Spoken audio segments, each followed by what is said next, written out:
What is an addiction society pretends is a necessity? Story 1. Weed. I'm a former stoner, and honestly, my life is so much better sober. Yet so many people act like smoking weed all the time isn't really that bad, and it's basically medicine. Nah, fam, you're emotionally dependent. I still smoke occasionally, but I don't miss weed being an everyday thing. Edit. My first gold. Thank you. Edit 2. Just to be clear, I'm not saying weed has no medicinal value whatsoever. I'm more poking fun at people who have a dependency because it feels nice and using its medicine as an excuse to feed their habit. Was a full-time stoner too. Guess we had to go through it to see it on the other side. There's this drug culture of getting effed up and being self-deprecating, knowing there's something emotional that needs tending to, but deciding to tell other people that they'd rather just smoke because there's something stoic about battling with their issues. People think it's necessary to smoke so much, telling people how much they smoke. I always stayed high, but I'd take a hit maybe every 30 minutes or so. It's really all you need. Anybody going off about their habit was/is annoying. I used to get high pretty often, but for some reason it started making me paranoid, so I just stopped, and I don't really mind. My lungs are happier for it, and my brain is a little bit clearer. Sometimes I feel like I'm missing out, but my bank account is better for not smoking. Yeah, this is one of those things where I say moderation is kind of key, and only if you're really even interested in doing that, and it's legal where you're at, do it legally. But, I enjoy, some weed every once in a while, and yeah, it can be a lot of fun, but boy, like so many things in life, if you let it become just this everyday thing, it becomes kind of a dependency, and it can kind of mess around with you, so I don't know. Everyone's got to make their own judgment calls on stuff like that. But yeah. Story 2. Some people are addicted to comparing their lives to others when they should really strive to be the best they can be. Trying to outperform others leads to endless frustration, but trying to outperform yourself leads to true improvement. Coming from an overthinker, I completely agree. I'm also an overthinker, and that comment hit me hard. Even seeing improvement in myself, hell, even others noticing it too, you would think that would be enough for me. But goddamn, I hate that I'm always comparing myself to others that are better. It's so damn hard to shake the frustration, disappointment, self-loathing. Hate it. Wish I could just not have those thoughts and constant comparisons. Used to never happen. In my circle sometimes, I used to be the best person at fill in the blank. Now with the internet being so prominent, comparing yourself to hundreds of thousands of others is effing depressing. I need to start meditating regularly again. I always strive to outperform myself and improve, and I do, but the horrible thoughts of there always being people who will forever be way better than I ever could at something just destroys all of my pride. Honestly, I think they really hit on someone with comparing this to the internet and social media and stuff. People are always posting about every accomplishment they make on there and then, weighing the success of that based on how many views and likes that you get for posting that stuff. And it's kind of awful. I grew up in the time where that wasn't really the thing, but it's slowly become a thing and it does affect me too. But folks, you gotta just not compare yourself to all that stuff, because a lot of those people posting all their amazing accomplishments online have all of their own struggles that you're not reading about. They might be dealing with so much more other crap that you're not. You don't know. People are mostly sharing their biggest accomplishments. Sometimes there are some people who just go on the internet to complain, but seriously, don't get caught up in what other people are doing. Just try and better yourself, do the best that you can, and focus on you, and I think you'll just be happier. Story 3. Being too connected with friends or social media. You don't need to be constantly on your phone, and stop what you're doing every 5 minutes to look at your phone. Friends are great. Spending time with friends is great. Seeking validation every 5 minutes from virtual acquaintances you don't care about is the opposite of great. Yes, I'm realizing I'm saying this while literally trying to impress strangers on this site. The irony isn't lost on me.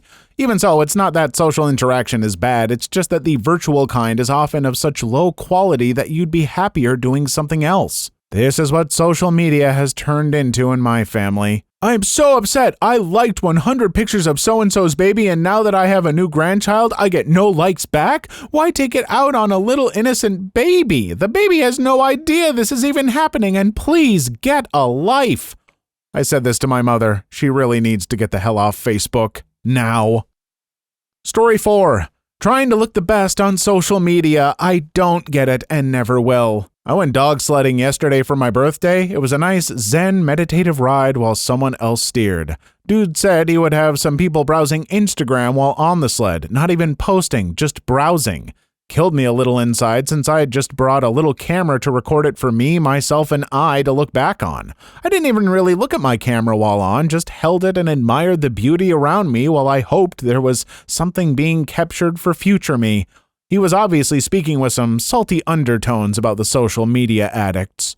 Oh boy, yeah, right after I mentioned social media, there we go. A couple stories about people being addicted to social media. And I tell you folks, I've cut back a lot. Thankfully, Elon made it real easy for me to just quit Twitter. So that's been great. And I took Facebook and stuff off my phone because I didn't like looking at it anyway. It's mostly just relatives, half of which are... But yeah, no, life can be better when social media is a much more infrequent, moderate thing. Story 5. And expensive weddings. That crap is not normal. Because of COVID, my 2020 wedding had to be postponed along with all the vendors and banquet hall. When our new date came around, 2021, my then fiance and I decided that the most important thing was that our marriage was certified. We had our ceremony on our new date, canceled all of our vendors except for our photographer and videographer, and spent the day with our closest people. And by the time 5:30 came around, we cut into our homemade cake while wearing track pants. I wouldn't trade our day for the world. Edit. Thanks for the awards, kind strangers. I'm reading lots of comments about how others did the same thing, and I'm glad we're not the only ones. Being Italian Canadians, weddings are a huge deal with 200 plus people invited. Looking back though, I'm glad we did the low-key thing and put the money we saved into our house and fur baby. Story 6. Working oneself to death. Edit. This comment blew up way more than I ever expected. Thank you all for the upvotes and awards. One of my favorite related quotes, you'll never hear someone on their deathbed say they regret they didn't work more. Edit. There's a lot of replies of examples that disprove this quote. It could be interpreted in many ways, but what I mean is in regards to working oneself to death specifically. Same job, constant overtime, working on days off or while sick, etc. Regretting not getting an education or working your way up in a career is different. I think we've all had those relatives who'd tell us at young ages to go to college because they regret never going. We should always strive to accomplish more. Story 7. The entire side hustle culture. I understand the need and desire and do it myself too, but I find it insane that we need to monetize almost every waking moment. Edit. Holy crap, thanks for the first awards ever, guys. Also, please excuse me while I go look into moving to the UK. So many replies saying this isn't really a thing there. Some of these side hustles aren't feasible to do long term, especially here in Canada. In my opinion, hustle culture came about because of crappy traditional jobs with little pay or benefits like flexible time. Just my opinion though, might be wrong about this. If it wasn't the sole cause, it was certainly a contributing factor. No need to hustle if your primary income source already meets all of your needs and enough of your wants. Boy, oh boy, this story and the one before it about like side hustle and working yourself to the bones, like there are some people who take so much pride in being like, for instance, my brother working construction for years, like he's cut back now and I'm happy for him because there were years where he was like, talking great about like, yep, we're construction. We got more 70-hour work weeks coming up, and not just 70 hours of work, but like back-breaking work, sometimes literally for some of those folks. Like he was constantly laid up and in pain from working himself to the bone, spending all of his money on, like whatever, just to feel better from working so hard. And he'd talk about like, yeah, I'm making all this money, but that way I can retire early. Yeah, cool. You'll have to retire early because you're gonna be broken. Like, work hard on the stuff that you're passionate about. Sure, try and accomplish things, but man, I hope that you don't have to just work to live. Or no, Don't live to work, work to live. That's the saying. Story 8. Alcohol. I'm a doctor, and when I ask if someone smokes, they say no, smugly. When I ask if they drink, they gush and joke about how happily they do so. Alcohol is pretty much the worst DI, in my opinion. It's devastating. My wife is a recovering alcoholic, and we used to fight about it a lot. I finally told her I wouldn't mention it ever again as long as she told her doctor the actual number of drinks she had per day. You think I'm overreacting? Tell your doc. If she says it's fine, I'll shut up. Of course, she came home looking queasy with a script for naltrexone and a stack of pamphlets. She didn't believe it was that bad. Alcohol is absolutely devastating. How many drinks was it? Don't mean to get personal, but the answer can put it into perspective for the drinkers out here. Story 9. Having to upgrade your electronics every couple of years. If phones had replaceable batteries like they used to, a lot more people would keep them longer. It's insane that the lifespan of your phone is limited to the lifespan of your battery. Seriously though, the battery replacement makes a phone almost feel brand new. When I swapped over to a Galaxy S8 from an iPhone 6 almost 4 years ago, I gave my iPhone 6 to my partner's mother and she had an iPhone 4S at the time. The iPhone 6 was going a little slow, but she paid about 70 New Zealand dollars for a battery replacement, and suddenly the phone was almost as good as new. Speed right up and everything. Story 10. Social media. My Facebook got hacked, basically phished, and they haven't let me back in yet, even though I followed Facebook's own policies for getting access to my account again. It's been several days now, so I was thinking, crap, I'm going to have to make a new account. And then I realized, no, I don't. I don't really miss it at all, especially on one's phone. Having social media on a phone is possibly worse than having a social media account in the first place, because if it's on your phone, there is no stopping you from checking it, which feeds into that addiction. Story 11. Consumerism. I recently started to try being more mindful of how I spend random money. I didn't realize I was buying something almost every day of the week, and some of it is just stupid stuff. I went to the store to buy tofu for a recipe, then I left the store with $30 of crap I didn't need and forgot the tofu. Same. I recently learned how to shop online when the lockdowns happened. I could not believe how much I spent in 2020 on online purchases. Decided to curb it in 2021, which surprisingly, I ended with money still in the bank as opposed to 2020 where I already spent my Christmas bonus even before I got it. God, I have to admit, I'm very anti-capitalist in a lot of stuff that I'll talk about, and I'm very critical of capitalism, but holy crap. Yeah, COVID and buying stuff online, I have fallen into that trap. There's so many things. I could find a number of things in my office here that would prove that fact, and it's not great, folks. It's not great. Story 12. Alcohol. I'm so tired of people telling me I'm not living my life because I don't drink. Living in Wisconsin, the state that has alcoholism as a state pastime, I get a few weird looks every so often when I tell people I don't drink. I have an entire family tree on my mom's side that drank themselves to death. I'm good, fam. Alcoholism runs on both sides of the family, and they all turn into a-holes when they get drunk enough. When I tell people I don't drink, they argue with me like I've just insulted their mother. So I fall back to the history of alcoholism in my family, and everyone tries to convince me I'll be different. Anything to validate their own drinking, I guess. Story 13. Relationships. It's okay to be alone. For sure. A rule I've learned is never start a relationship until you can be happy on your own.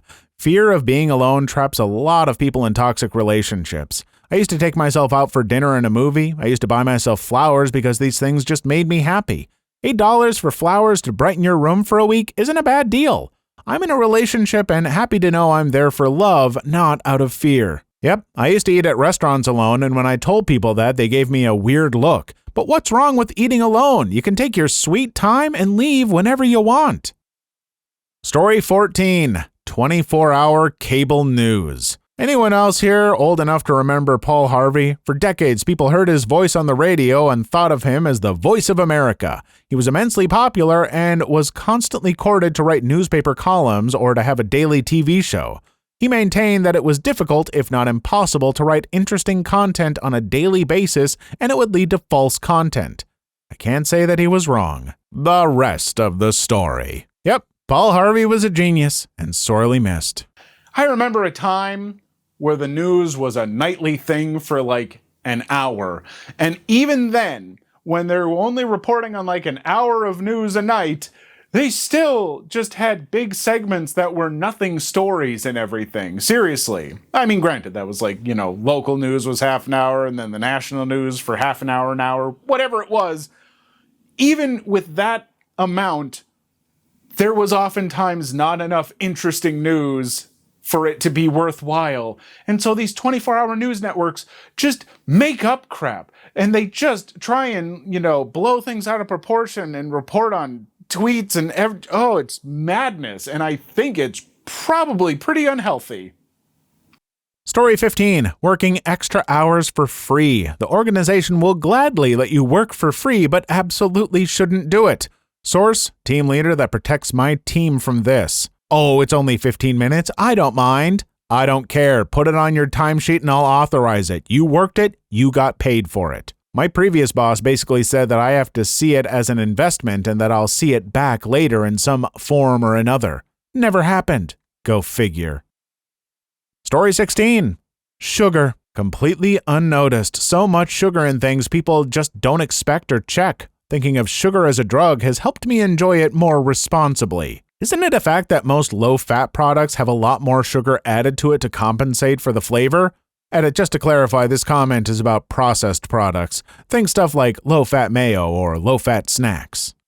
Okay, first off, my Light Hellman's mayo is also extremely low on carbs, so they're not sneaking the sugar in on me there.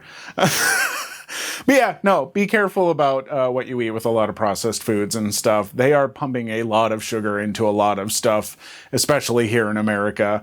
And I don't think sugar is the worst thing in the world, but they're putting in more than you want. They're definitely putting in more than your body wants or needs or should have. Story 17. Being in a romantic relationship. It feels like you need to be in one or you're lonely. I have multiple degrees. I've won plenty of track and field medals, honor society awards, etc., but my mom never looked half so proud of me as the day I brought a boyfriend home. That and that alone was the only accomplishment she wanted. It was sickening. That's so effing depressing because I always suspected my parents would react the same way.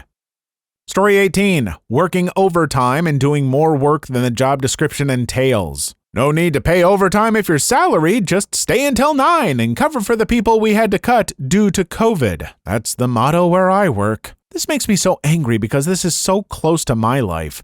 Swamped because 2 key players in my area are gone due to COVID restructure and RIF and were supposedly full staffed. Story 19. Adult entertainment. As someone who struggled with this in my late teens and 20s, I completely agree with this. I joined an online community for my recovery, and it was heartbreaking to see the stories of people, young and old, whose lives have been ruined by this addiction. I bet this is way more common than we know, too. Most people don't get help or even know they have a problem. How dare you? How dare any of you? This whole thread is a sham. I don't need to hear this crap. Do you know who I am? I don't need to listen to this stuff. Leave me alone. I'm gonna go. You know what? I'm out of here. I'm going to go look at some websites. Never mind you which websites. Story 20. Consuming alcohol. Edit, thank you, kind stranger, for the award. My first one ever. Woo. Yep, COVID fueled a spike in heavy drinking. Hey, if I keep my blood alcohol level high enough at all times, it sterilizes my blood so I can't get COVID. Story 21. Obsessing over celebrities' personal lives. I don't give a F who's dating who had a baby, who got divorced, etc., and I don't understand why anyone else does. Am I getting old if the trash magazine covers are mostly about divorces of people I've never heard of? Story 22. Unlimited growth. In fact, Netflix stock tanked as a result of new subscriber growth slowing, since most Americans that would want a Netflix account already had one. And they actually made a profit, just not enough of a profit for Wall Street. Story 23. Having people validate you. Edit, my comment became what it sought to call out. I don't know if I'm proud or ashamed. Thanks all anyway. Kinda like Reddit? Story 24. Staying up late and waking up early. Felt this one. It's 2 a.m. in my time zone. I have to wake up in 5 hours. I know that, yet I'm not going to bed.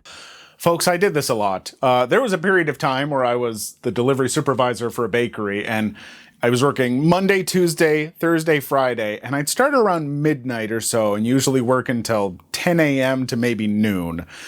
And so often, once a week, I was staying up 36 hours minimum and like constantly not getting enough sleep. And I brag about it to people. And you know what people constantly said to me? "You feeling okay? You look kind of sick. You all right?" Because you know what? Constantly not getting enough sleep and all that stuff was messing me up physically and mentally. And now I'm asleep by 11 o'clock every night at the latest. And I wake up in the morning, asleep every single night. I don't remember the last time I stayed up past midnight. And it's wonderful. I'm well rested and happy and mentally capable of dealing with the day most of the time. Story 25. Cell phones. Constantly having it nearby, checking it all the time, having to be available 24/7 in case someone tries to contact you. As someone who has this addiction, it's really not healthy and adds a lot of unnecessary stress to my life. Story 26. The Lotto. It's fun to imagine what you would do if you won, if you're not blowing tons of money on it. That could be worth it right there, but it's so expensive and your chances are like 0.00001 of winning something you can retire with. Story 27. Constant profit. It's called greed and not only unnecessary, but it's extremely dangerous. It is not sustainable. Story 28. Always buying anything that is new, exciting, better. What a crock of crap. I'm going to screenshot this comment and sell it as an NFT. NFT stands for no effing thanks.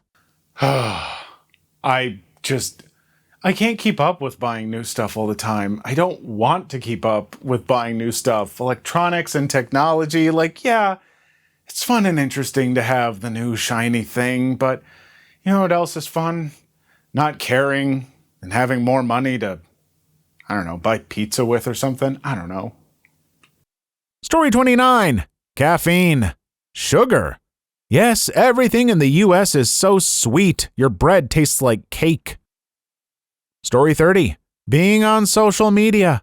It's not entirely your fault. Social media is literally designed to be as addictive as crack. Story 31. Great choice. Spending money doesn't necessarily mean a good time. Sounds like you two have your act together already. Good luck. Story 32. Being a fully grown adult who knows exactly what they want to do and how to do it as soon as someone turns 16 to 18. Story 33. Getting stuff delivered as soon as possible. Story 34. Constant political updates. Story 35. Fast or unhealthy food. Story 36. Coffee. How dare you? How dare you? Get out! Please leave your story in the comments. I would love to make a video on them in the future. Also, don't forget to like and subscribe.